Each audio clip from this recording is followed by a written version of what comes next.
Today has been a hard day.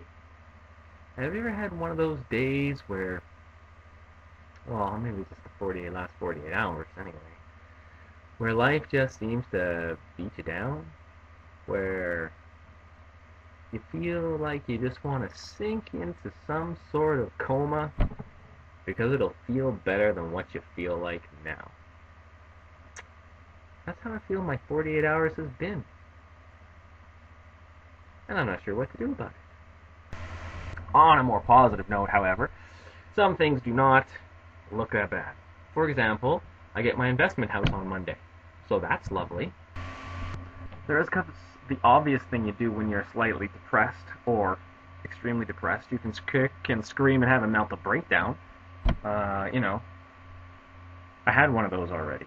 I think it was the first one in my entire life. I actually beat pillows and stuff. I don't know if that's normal. Is that sane? On a more positive note, however, some things do not look that bad.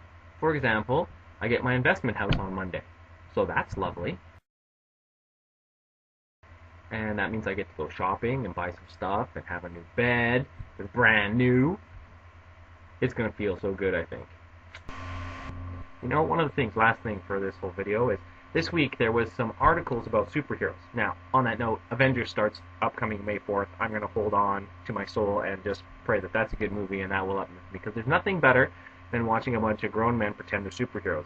Because we ultimately want to do that. And I was reading two articles this week. One was on Wednesday, the other one was on Thursday. And the first one was about real-life superheroes. RLSH.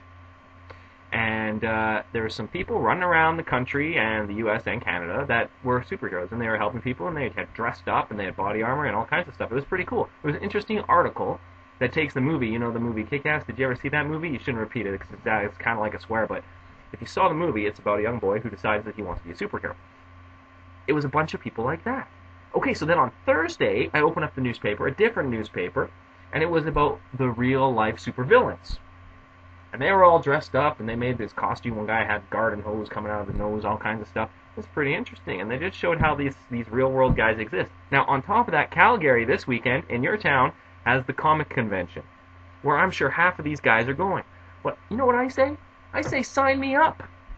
Make me a superhero, or I gotta make myself a superhero. Although I think I need a posse, because I'm just not that tough a guy, I'm just a little guy, but I'll probably get my butt whipped.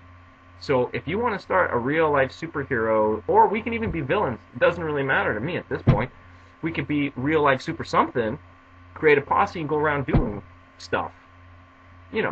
Helping the innocent people. Even as bad guys, we could help the innocent people. Although, no one seems to be innocent these days. Friday night. Over and out.